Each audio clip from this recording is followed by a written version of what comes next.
Sahabat YKB TV, sahabat Ngulik Alkitab, senang masih bersama dengan kami dalam program Ngulik Alkitab. Kita masih mengulik surat Roma.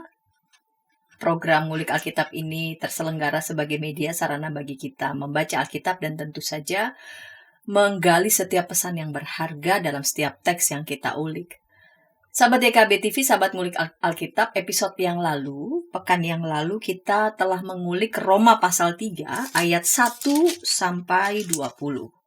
Episode kali ini kita akan melanjutkan dengan mengulik Roma 3 ayat 21 sampai 31.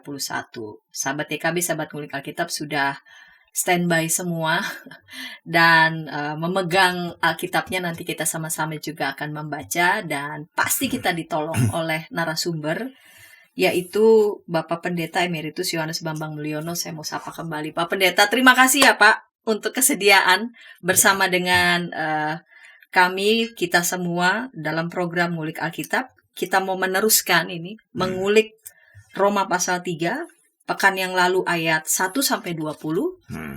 Pada episode ini ayat 21 sampai 31. Sebelum bersama-sama kita membaca dan akan ditolong oleh Pak Pendeta untuk mengulik teks ini, kita akan awali dalam doa. Mari Pak Pendeta dapat memimpin kita dalam doa. Bapa yang Maha Baik, kami datang kepadamu untuk belajar firman Tuhan. Kami ingin lebih fokus tentang dalam topik ini, apakah Allah menghukum Kristus. Dan ini menimbulkan kesalahpahaman. Jikalau demikian, Kristus hanyalah utusan, Kristus hanyalah nabi, dia hanyalah manusia yang dihukum. Tapi pada sisi yang lain, kalau Allah menghukum manusia yang tidak berdosa, bukankah Allah itu tidak adil? Dalam konteks inilah kami mau belajar lebih banyak lagi, Bapa. Terangilah kami dengan Roh Kudus-Mu, kami percaya Engkau menolong kami. Kami berdoa dalam kuasa-Mu, dalam nama Tuhan Yesus. Kami sudah berdoa. Amin. Amin. Saya akan membaca Roma 3 ayat 21 sampai 31. Episode kali ini di bawah judul Allah menghukum Kristus.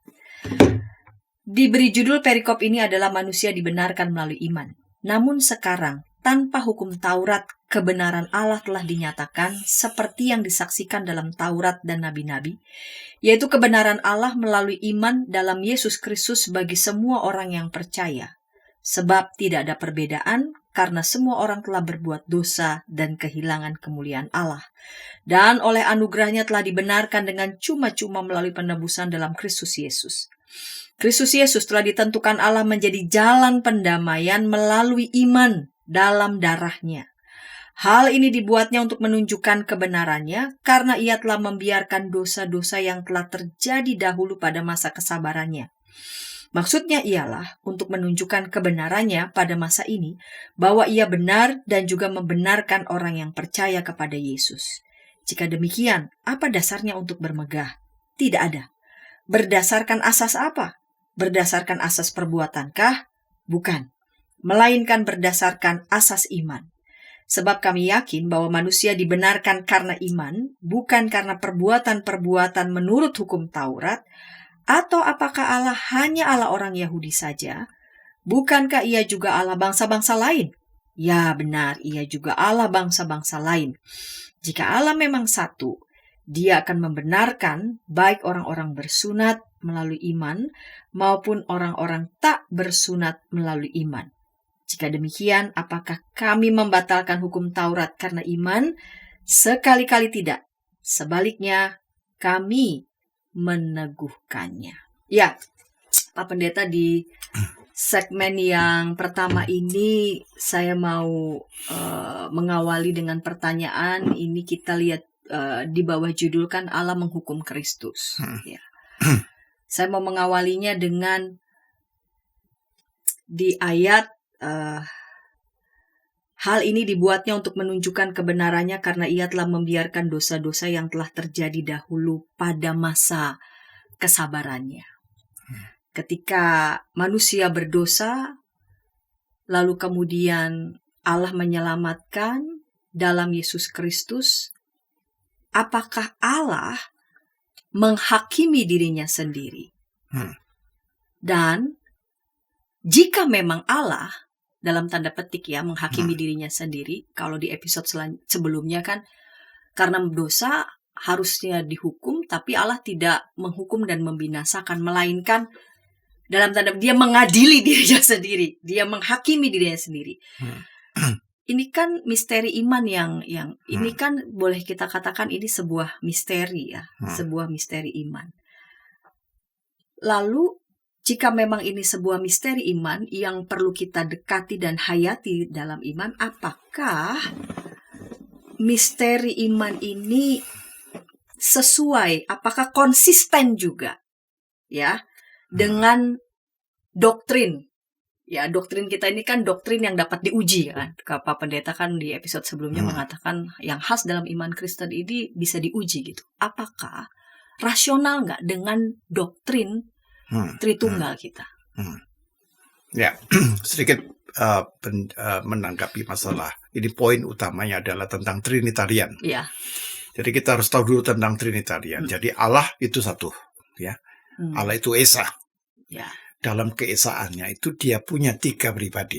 Iya. Ya, Bapa, Anak, Roh Kudus. Atau dalam perjanjian lama disebut dengan Adonai. Lalu Anak itu Dabar Adonai, dan Roh Kudus itu Ruach Elohim.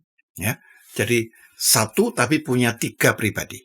Jadi kedirian Allah Trinitarian bersifat unity. Ya, dan unity itu dipakai kata ehad. Iya. Oke.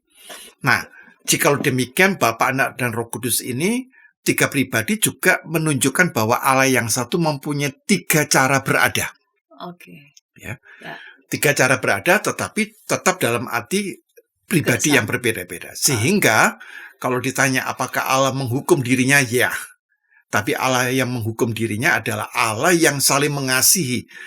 Jadi Trinitarian itu adalah Allah yang saling mengasihi. Kalau kita dengar misalnya Allah itu adalah kasih, itu karena konsepnya tuh kasih itu membutuhkan objek.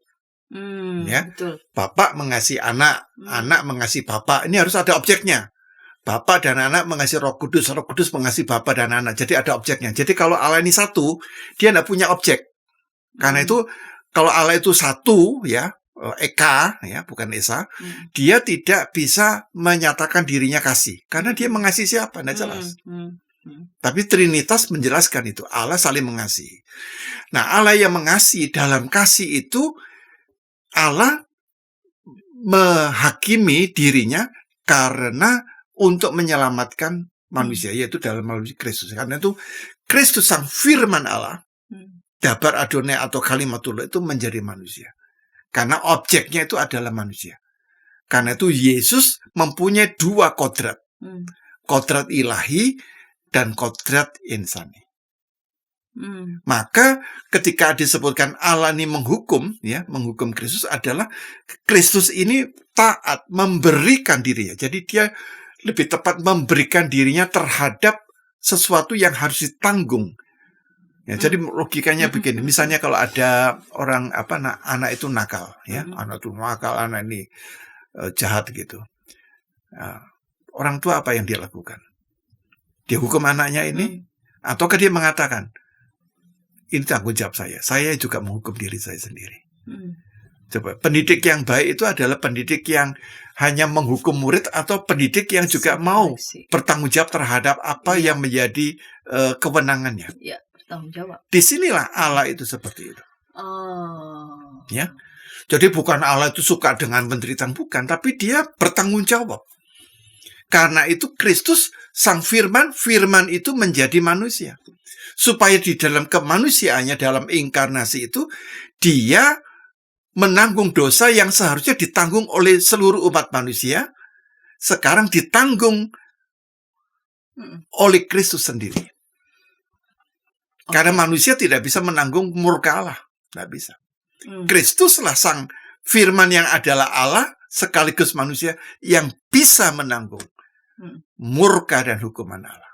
Jika memang demikian, jika ada yang mengatakan begitu, Allah menghakimi dirinya melalui Kristus, melalui cara hadir Kristus.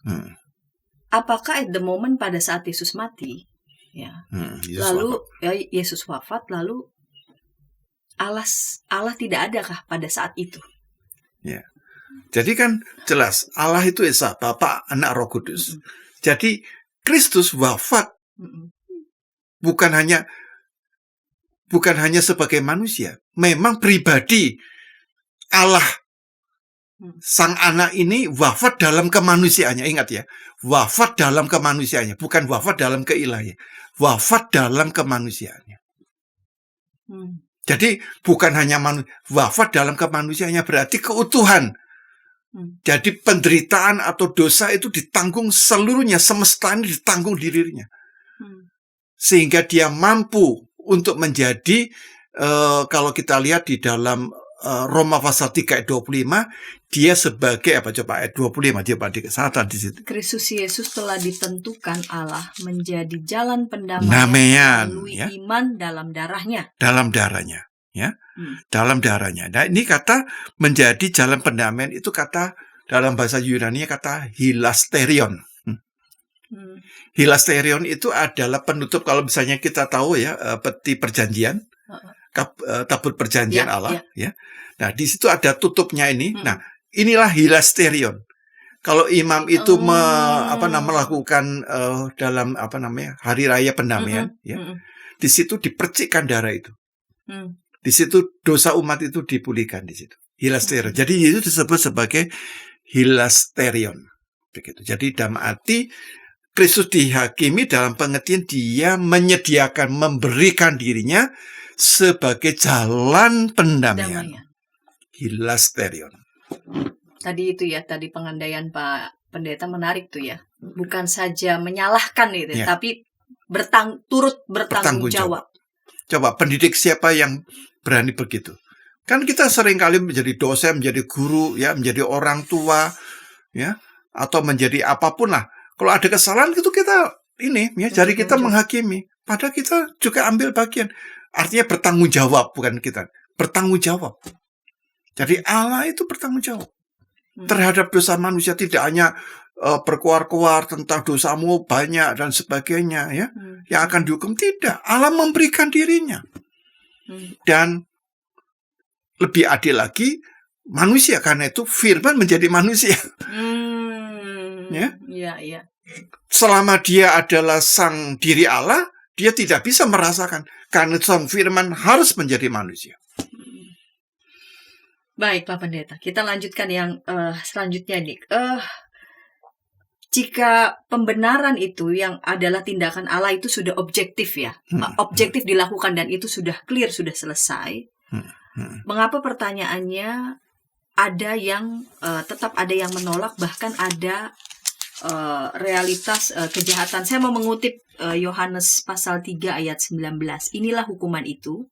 Terang telah datang ke dalam dunia, tetapi manusia lebih menyukai kegelapan daripada terang, sebab perbuatan mereka jahat.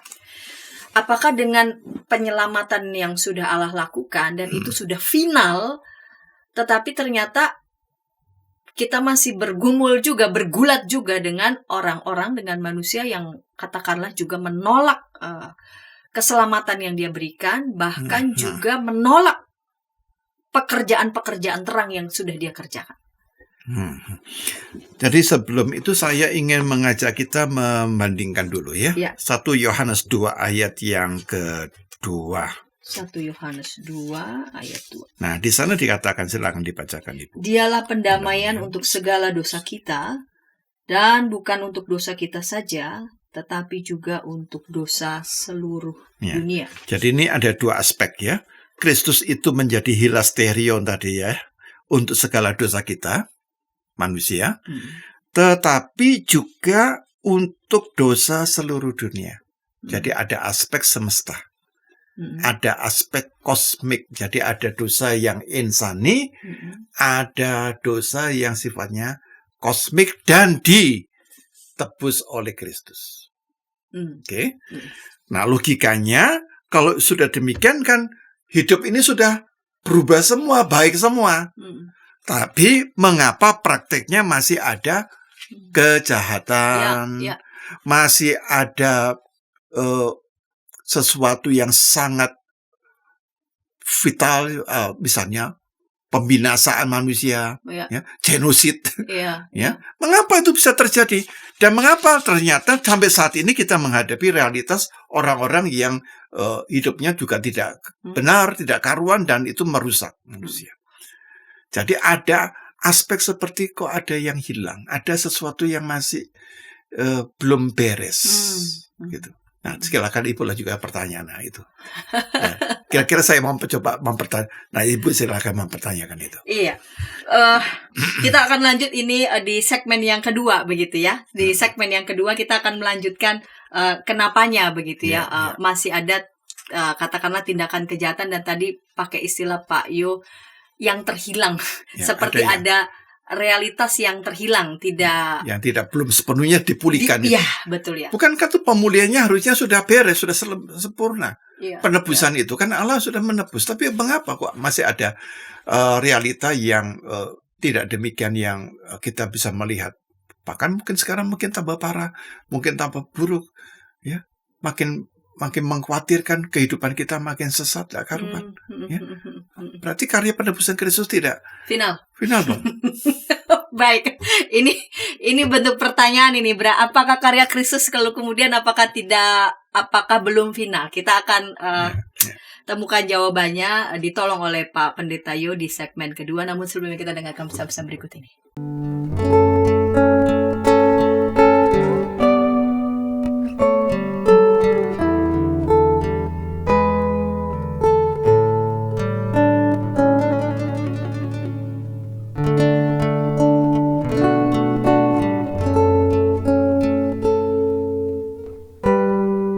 Para pimpinan gereja di sana-sini mengakui bahwa jangankan warganya atau para pendetanya, mereka sendiri juga tidak begitu tahu karena sesudah menerima dokumennya taruh di kantor sinode tidak ada upaya untuk sosialisasi. Jadi sama juga kayak masalah bioetika di Indonesia ya, apakah boleh begini, apakah boleh, tapi kita harus bertanya lebih dalam lagi sebagai orang Kristen, apa sikap etis dan apa keputusan etis yang merupakan refleksi daripada visi moral dari iman Kristen. Hadirkan Tuhan sebagai sahabat, bukan hanya sebagai majikan yang di atas atau hakim. Hadirkan Tuhan sebagai sahabat kita juga, yang mau mendengar, mau meraih, yang kamu bisa seadanya dengan dia, yang kamu bisa nikmati kehadirannya. Kalau gereja bisa lakukan itu, apapun alirannya, saya kira Gen Z akan merasa ini rumah. Ternyata masih banyak komunitas kita yang tanpa sadar budaya hierarkis di dunia itu dibawa masuk ke gereja. Bagaimana sikap majelis, sikap anggota jemaat terhadap satpam gereja, terhadap pekerja gereja, itu kita kadang-kala tidak memperlakukannya sebagai sahabat, tapi ya pesuruh aja yang ya udahlah.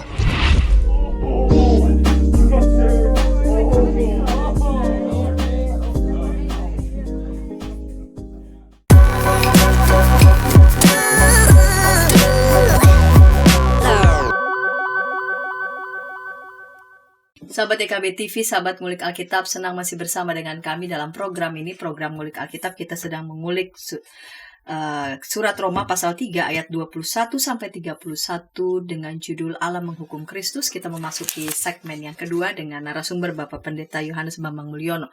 Baik, Pak Pendeta, kita lanjutkan pertanyaan di ujung segmen yang pertama gitu. Apakah penebusan Kristus itu belum final? Kalau memang dia sudah final, penebusan Kristus itu sudah final, mengapa masih terjadi realitas kejahatan? Apakah penebusan Kristus itu sudah terjadi juga selain final, tetapi juga secara universal untuk semua? Ya. Jadi penebusan Kristus itu adalah penebusan yang sungguh-sungguh sempurna, final, dan universal. Ya, universal. Karena itu disebut penebusan Kristus itu bersifat ontologis. Oke. Hakikatnya. Ya. Ya. Namun, ontologis itu harus ada sebuah proses. Yang diselesaikan oleh Kristus adalah segi ontologisnya.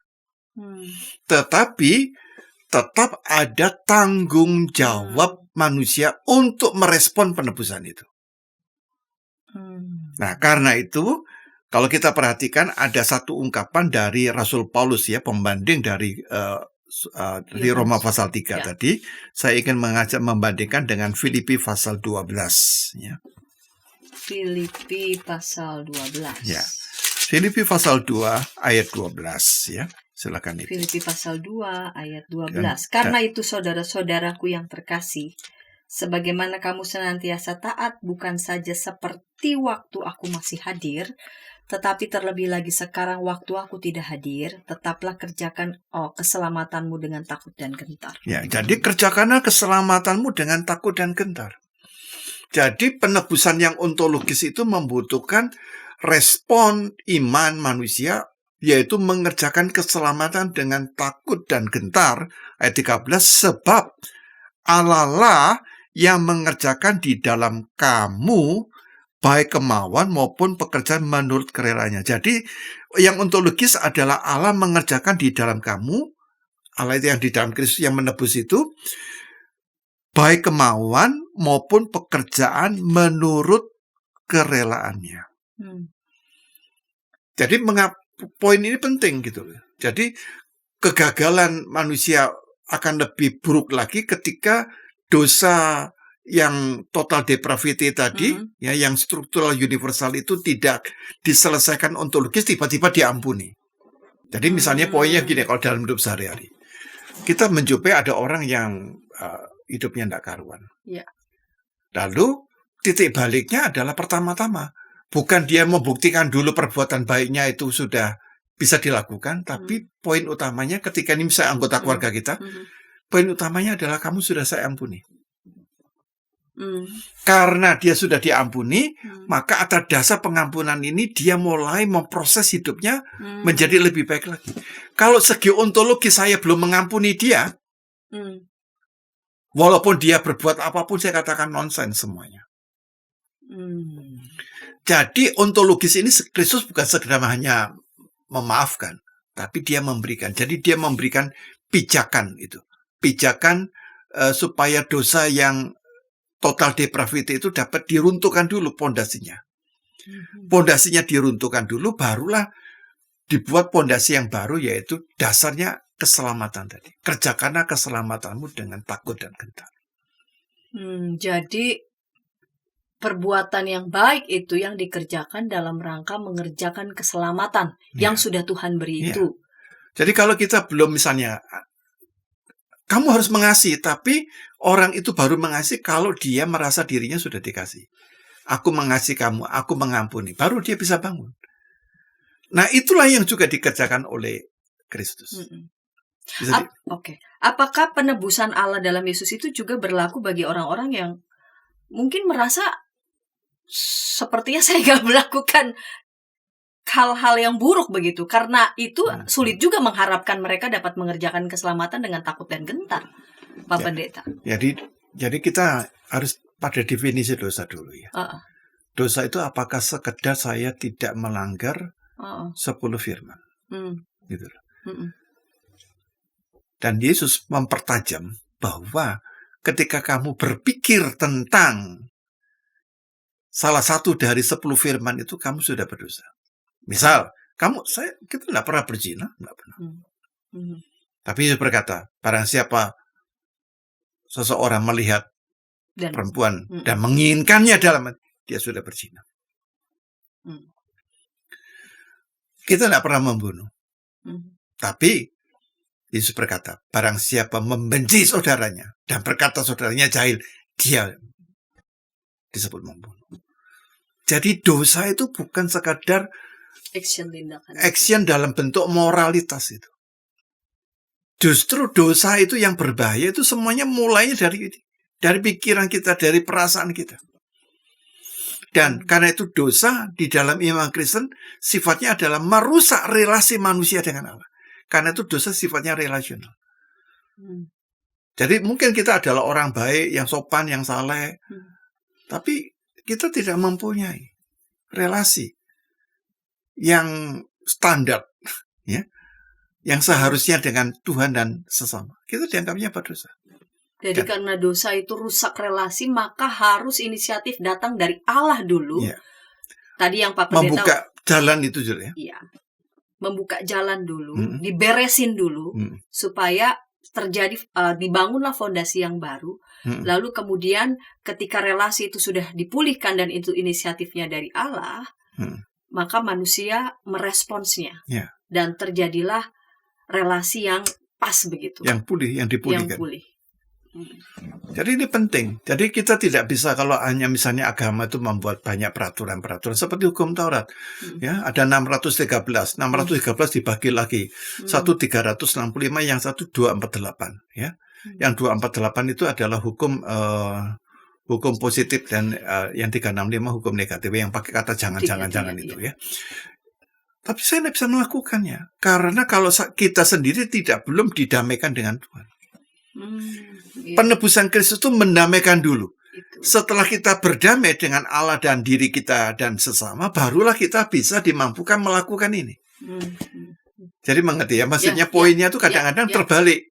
Agama hanya memberikan seperangkat aturan. Dan padahal kita tahu makin banyak aturan, makin banyak orang yang ingin melanggar gitu loh. Ya, jadi karena ada konsekuensi serius rusak relasi itu ya. Yang Tuhan lihat begitu.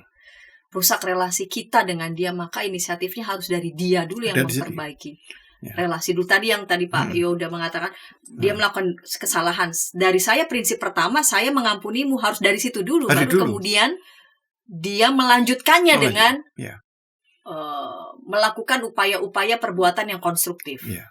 Begitu. Jadi tanpa ada pengampunan, tanpa ada penebusan, kita tidak bisa berbuat baik. Tidak bisa. Yang kita bangun adalah moralitas sesuai dengan pengertian saya sendiri. Bukan moralitas yang dikehendaki oleh Allah. Itu moralitas menurut kamu. Dan setiap orang, setiap budaya, setiap bangsa mempunyai cara berpikir sendiri masing-masing. Baik. Ini lanjut di pertanyaan selanjutnya. Tadi Pak Yu sudah sedikit menyinggung itu ya. Tidak cukup hanya Allah itu memaafkan dari sana begitu. Dari atas sana, dari singgah sana saja. Sehingga penebusan itu perlu dan harus dilakukan melalui Yesus. Kenapa itu harus? Kenapa firman Allah itu harus berinkarnasi dan Yesus itu harus ditentukan menjadi jalan pendamaian dan berdarah itu? Kenapa tidak cukup begitu kan? Dia yang ampunnya kita kan, sudah cukup dia katakan ya sudah diampuni, relasi selesai, dia melakukan apa yang baik. Tapi mengapa tindakan penebusannya itu harus seradikal itu? Begitu. Saya mungkin menyebutnya dengan istilah begini. Jadi ini Allah, Trinitas, ada Bapa, Anak, Roh Kudus. Oke? Bapa, Anak, Roh Kudus saling mengasihi. Dalam kasih itu dia bisa menyatakan dosa manusia yang banyak saya ampuni, selesai. Nah, kalau itu terjadi, Allah itu hanya mengatakan, sudah, pokoknya manusia berdosa sudah saya anggap benar, saya ampuni semua. Kan selesai. Inilah yang saya sebut dengan drama intra-trinitarian. Jadi intra itu maksudnya di kalangan Bapa, Anak, Roh Kudus saja mengampuni. Yang hanya ada di kekekalan, di sorga. Tapi problemnya, Bu, dosa yang dilakukan oleh manusia pertama dan kita semua itu terjadi bukan di sini. Ini hanya Allah. Kita ini melakukan dosa kita di dalam peristiwa. Kita ini dosa itu terjadi dalam sejarah. Bukan di atas sana gitu. Kalau Allah yang mengampuni ini, Allah yang Maha Pengasih, Penyayang, Panjang Sabar dan Pelimpah Kasih Setia mengampuni, selesai. Tapi problemnya dosa ini terjadi dalam sejarah. Maka apa yang harus dilakukan Allah? Allah yang Trinitas tadi, yang Esa dalam Bapa, Anak, Roh Kudus, mengutus Yesus Kristus, anaknya, menanggung dosa manusia. Di dalam peristiwa Golgota. Jadi karena itu saya boleh bikin judulnya drama intra-trinitarian versus historisitas Golgota. Jadi peristiwa Golgota itu sangat fundamental. Tanpa Golgota tidak ada pengampunan dosa dalam sejarah. Jadi kalau Allah hanya mengampuni di dalam kekekalan saja, Oh. itu adalah pengampunan yang sifatnya metafisik. Oh. Tetapi tidak demikian. Hmm. Allah yang metafisik, yang kekal, yang tak terbatas itu mengampuni manusia di dalam sejarah karena dosa itu terjadi di dalam sejarah. Di dalam historisitas. Karena itu Golgota menjadi penghubung antara kasih Allah yang metafisik dengan penebusan dalam peristiwa sejarah di Golgota. Ini terhubung. Ya. Saya lanjutkan lalu kemudian dengan pertanyaan, berarti murka Allah itu benar-benar ditanggungkan dalam Yesus, bukan sekedar dinetralisir. Ya. Cukup dinetralisir dari pakai kata apa? Secara metafisik gitu. Ya. Jadi karena itu firman menjadi manusia itu memang dalam pengertian sungguh-sungguh manusia, tidak seperti yang dikatakan di dalam pemikiran doketisme. Doketisme itu Yesus tuh hanya kemanusiaannya tuh semu. Kalau kemanusiaan Yesus semu, maka dia tidak bisa menanggung dosa manusia dalam arti yang sebenarnya. Ya seperti pura-pura lah begitu. Tapi tidak. Karena itu Yesus mengalami penderitaan yang sungguh-sungguh manusiawi insani. Kalau kita lihat misalnya di Golgota, bukan di Golgota, sebelum Golgota, di Taman Getsemani. Dan dia bergumul sampai disebutkan itu dalam Injil Lukas, sampai pelunya tuh keluar titik-titik darah. Nah, karena itu di dalam Ibrani pasal 2 ayat, betul ya? Kita lihat sebentar di dalam surat Ibrani. Ya. Ibrani pasal 2 ayat yang ke 17. Nah, itu poin jelas. 17. Ya, Ibrani 2 ayat 17. Itulah sebabnya dalam segala hal ia harus disamakan dengan saudara-saudaranya, supaya ia menjadi imam besar yang menaruh belas kasihan dan setia kepada Allah untuk mendamaikan dosa umat. Sangat jelas. Jelas. Dia harus disamakan dengan saudara-saudara. Dia sama dengan kita. Karena itu Ibrani 4:15. Sebab imam besar yang kita punya bukanlah imam besar yang tidak dapat turut merasakan kelemahan-kelemahan kita.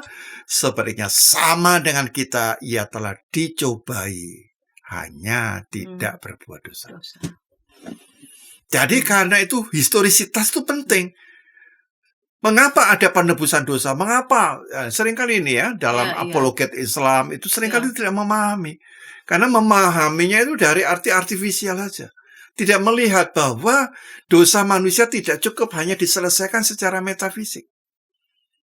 Pakai istilah apa itu, bertanggung jawab. Allah bahkan ikut bertanggung jawab. Walaupun dia tidak berdosa, Betul. tapi dia bertanggung jawab. Ya.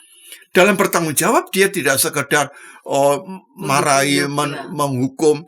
Tidak. Dia memberikan dirinya. Bukankah itu satu pemikiran yang luar biasa dari Alkitab? Ya. Luar biasa loh pemikiran itu. Dan kalau kita terapkan juga di dalam dunia pendidikan, dalam kehidupan keluarga, dalam kehidupan masyarakat, ini yang saya sebut menjadi keluarga yang beradab, masyarakat yang beradab. Karena kita mengasihi itu bukan menghukum. Mengasihi itu kita berani bertanggung jawab. Dalam bertanggung jawab kita memberikan diri kita. Baik Kak Pak Yo, dalam rangka tadi tentang bertanggung jawab ya dan mengerjakan keselamatan dengan takut dan gentar. Ketika pembenaran, ketika penebusan itu sudah final di dalam Yesus, tidak menjadikan orang lalu kemudian menjadi pasif ya. Betul. Dan ya sudah, kita sudah diampuni, kita sudah dibenarkan, lalu kemudian kita tidak melakukan apa-apa. Tidak demikian. Tadi saya katakan. Tidak meniadakan tanggung jawab begitu. Penebusan itu ontologis yang baru bermakna ketika kita merespon, sehingga tadi Filipi 2 ayat 12-13 mengatakan kerjakanlah keselamatanmu dengan takut dan gentar. Jadi dilakukan responnya itu dengan sebuah perubahan hati, perubahan mindset, perubahan spiritual. Ya hidup saya seperti Rasul Paulus berkata bahwa dia meninggalkan kemanusiaan dia, hidup menurut daging, dan sekarang dia hidup menurut roh. Ya, Roma pasal 8 tadi. Roma pasal 8. Baik Pak Pendeta, kita akan lanjut di segmen yang ketiga. Kita akan melihat relevansinya untuk kehidupan kita, terlebih lagi berkaitan dengan penebusan Kristus ya, yang telah disalibkan itu. Apakah itu juga berkaitan dengan solidaritasnya kepada kita dan bagaimana kita juga menghayati diri kita sebagai saudara pada sesama kita juga yang lainnya. Namun sebelumnya kita dengarkan pesan-pesan berikut ini.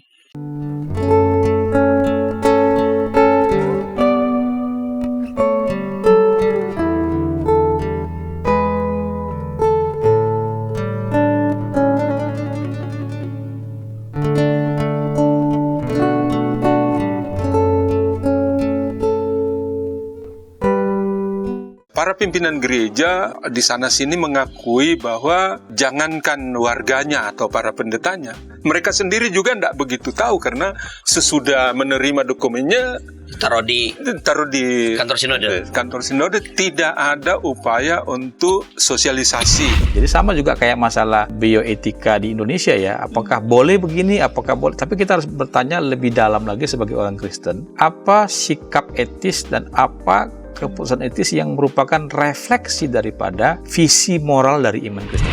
Hadirkan Tuhan sebagai sahabat, bukan hanya sebagai majikan yang di atas atau hakim.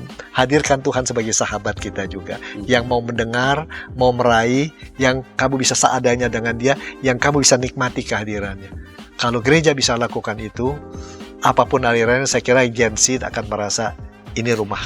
Ternyata masih banyak komunitas kita yang tanpa sadar budaya hierarkis di dunia itu dibawa masuk ke gereja. Bagaimana sikap majelis, sikap anggota jemaat terhadap satpam gereja, terhadap pekerja gereja, itu kita kadang-kala tidak memperlakukannya sebagai sahabat, tapi ya pesuruh aja yang ya udahlah.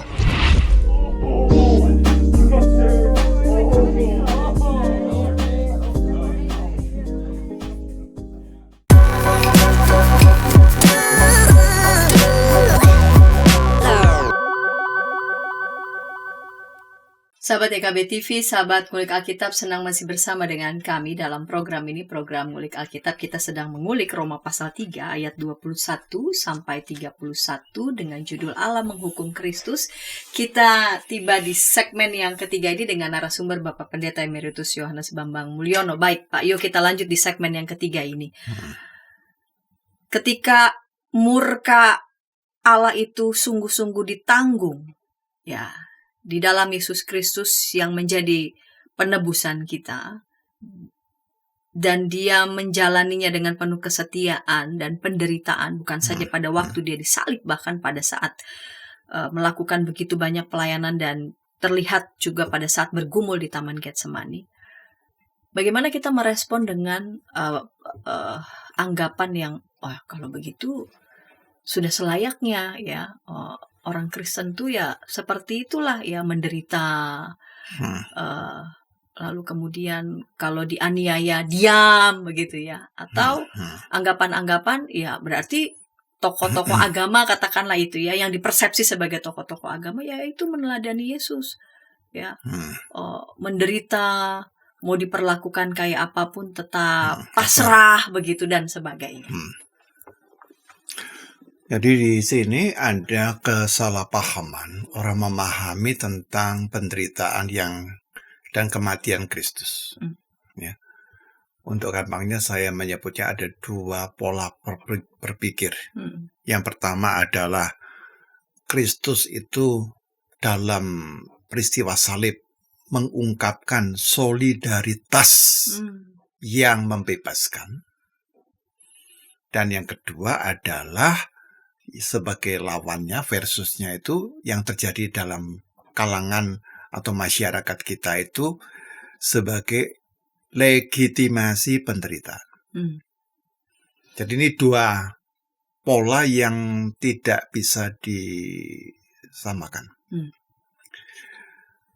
Yang terjadi dalam kehidupan masyarakat itu adalah legitimasi penderitaan. Jadi penderitaan itu korban tuh harus bertahan dengan sabar, nerimo ya.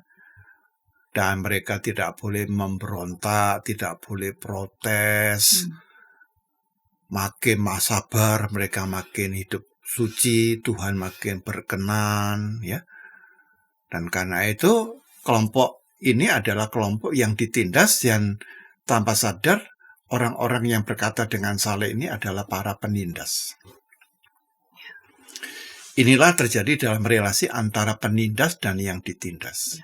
Yang ditindas kemudian menghayati, ya saya harus seperti Yesus, yang sabar, tidak boleh berkeluh kesah, tidak boleh protes, tidak boleh melawan. Ya, makin saya hidup seperti ini, ya, dosa-dosa saya juga makin diampuni. Ya. Tapi ternyata penindas melihat itu bukan sebagai evaluasi, tapi dia akan merasa dirinya sebagai orang yang bisa mempraktekkan penindasan yang lebih panjang lagi. Ya. Dan ini bisa terjadi dalam berbagai elemen-elemen di masyarakat. Ya. Apakah dalam hubungan mayoritas minoritas, ya, mayoritas merasa dia sebagai yang berkuasa, lalu minoritas sebagai yang ditindas. Kalau kami berbuat ini, ya itulah diri kami. Tapi kalau kamu jangan berbuat seperti itu. Kamu kalau berbuat itu mengganggu kami. Ya. Atau juga di dalam hubungan antara pendeta dan jemaat. Ya. Ya, bisa terjadi pendeta sebagai penindas, umatnya sebagai ditindas, atau sebaliknya, umatnya sebagai penindas, pendetanya sebagai yang ditindas. Bisa terjadi. Juga di dalam hubungan-hubungan etnis yang sifatnya rasialisme, seperti itu. Nah, inilah konsep-konsep yang salah memahami tentang penderitaan dan salib Kristus. Solidaritas Yesus dalam salib adalah solidaritas yang membebaskan. Justru dia datang dalam Yohanes 10 ayat 10, Yesus berkata, aku datang untuk memberikan hidup, bahkan hidup yang berkelimpahan. Ya. Jadi tidak sekadar memberi hidup yang berkelimpahan, yang membebaskan manusia dari tindakan-tindakan yang menindas orang lain. Jadi bukan membenarkan penderitaan, ya. Penderitaan itu kalau dibenarkan, orang dan merasa itu menjadi bagian yang positif, dia sakit jiwa. Namanya masokisme. Makin menderita dia. Ya, dan menikmati. Dalam masokisme itu menikmati. Ya, misalnya di dalam hubungan suami istri yang sifatnya masokis, itu kalau istrinya tuh teriak-teriak dipukulin, dia makin bergairah. Itu orang sakit jiwa. Maka sebenarnya ini poin yang utama. Yesus datang itu solidaritasnya itu adalah untuk membenarkan. Dia membebaskan dan memulihkan, bahkan dia mengatakan dan memberikan hidup yang berkelimpahan. Maka kalau kita lihat mengapa dalam teologi Kristen itu tidak hanya berhenti pada peristiwa salib. Penderitaan itu dikalahkan oleh kebangkitan. Karena itu jangan sampai kita menjadi orang Kristen yang terus-menerus pada salib. Sampai lupa bahwa salib itu adalah media menuju kepada kemenangan Kristus, yaitu kebangkitannya. Kebangkitan itu mengalahkan penderitaan dan mengubah kematian menjadi kehidupan yang baru. Dari kondisi yang putus asa, nadir, diubah menjadi sesuatu yang berarti. Maka konsep antara salib dan kebangkitan itu dua dimensi yang tidak boleh dilepaskan. Salib dan kebangkitan. Ya, salib dan kebangkitan itu tidak boleh dilepaskan. Dia menjadi satu bagian yang integral. Baik, Pak Pendeta. Jadi kalau ada yang menafsirnya bahkan memeluk menjadi sebuah keyakinan makin menderita, aku makin pasrah, ya wajar aja kalau dia mengatakan agama itu candu masyarakat, karena yang seperti Karl Marx itu. Iya, karena ya seolah-olah penderitaan karena penindasan itu mendapatkan legitimasi begitu ya dalam agama, padahal yang Yesus lakukan bukan itu. Bersolidaritas, bahkan penderitaan dan maut itu dikalahkan menjadi dimenangkan dan mendatangkan kehidupan, bukan justru mendatangkan penderitaan. Ya, baik Pak Pendeta, kita lanjut di hal yang manusia dibenarkan dan diselamatkan oleh penebusan Kristus. Bagaimana ini bisa kita maknai dalam aspek kosmologis? Keutuhan ciptaan begitu. Keutuhan ciptaan. Iya. Ya. Apakah ini berarti apakah hanya pada manusia karena manusia yang berdosa? Ya, alam ini kan tidak melakukan dosa, tetapi apakah keselamatan yang Yesus kerjakan itu juga meliputi seluruh alam ciptaan? Jadi mari kita perhatikan di dalam Roma pasal 8 ya. Untuk pembandingnya Roma pasal 8 ayat 19 sampai 22. Coba ayat 19 Roma 8 ayat 19 sampai 22. Sebab dengan sangat rindu seluruh ciptaan menantikan saat anak-anak Allah akan dinyatakan. Sebab seluruh ciptaan telah ditaklukkan kepada kesia-siaan, bukan oleh kehendaknya sendiri, tetapi oleh kehendak Dia yang telah menaklukkannya. Tetapi dalam pengharapan karena ciptaan itu sendiri juga akan dimerdekakan dari perbudakan kebinasaan dan masuk ke dalam kemerdekaan dan kemuliaan anak-anak Allah. Sebab kita tahu bahwa sampai sekarang segala ciptaan sama-sama mengeluh dan sama-sama merasa sakit bersalin. Ini sangat jelas ya. Jadi karya Kristus itu tidak bersifat pada lokal, pada waktu itu saja. Juga bukan terbatas pada insan manusia, tapi kepada bentuk yang lebih luas, yaitu semesta. Ayat 20, sebab seluruh ciptaan telah ditaklukkan kepada kesia-siaan, bukan oleh kehendaknya sendiri, tapi oleh kehendak Dia yang telah menaklukkannya. Tetapi dalam pengharapan karena ciptaan itu sendiri juga akan dimerdekakan dari perbudakan kebinasaan dan masuk ke dalam kemerdekaan dan kemuliaan anak-anak Allah. Jadi, dan mengapa itu terjadi? 22. Sampai sekarang segala ciptaan sama-sama mengeluh dan sama-sama merasa sakit bersalah. Jadi ini satu metafor saja ya. Jadi penderitaan itu seperti perempuan yang sedang sakit bersalin, dan itu dialami bukan hanya oleh seluruh ciptaan, seluruh kosmos begitu. Dan disitulah Kristus penebusannya memberikan sebuah penebusan yang sifatnya tadi yang saya katakan ontologis tadi. Baik Pak Pendeta, kita tiba di menit-menit akhir. Apa yang relevan untuk kita? Salah satunya yang mau saya tanya adalah, jika keselamatan ini yang Allah kerjakan sepenuhnya adalah karya Allah dan ini bersifat universal, kira-kira apakah masih relevan misi pekabaran Injil dikerjakan oleh gereja-gereja? YKB ini juga kan Yayasan Komunikasi Bersama sebagai mitra gereja memberitakan Injil. Kalau misalkan masih urgent dan relevan, bentuk-bentuk seperti apa yang misi pekabaran Injil yang perlu kita kerjakan, dan tentu saja dengan segala kerendahan hati. Nah, karya penebusan Kristus sudah sempurna.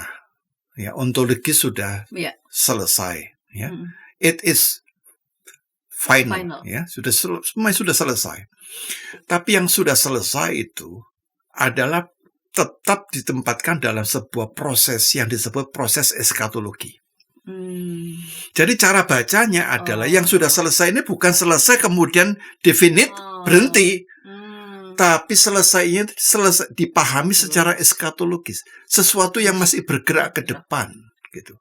Nah, karena itu di dalam iman Kristus kan disebutkan bahwa kita hidup di antara dua kedatangan. Kedatangan Yesus yang pertama inkarnasi dan kedatangan Kristus yang kedua, ya. Itu disebut dengan kata parousia. Ya, jadi kata inkarnasi dan kata parousia. Nah, karena itu kalau ditanya apakah urgen sekali.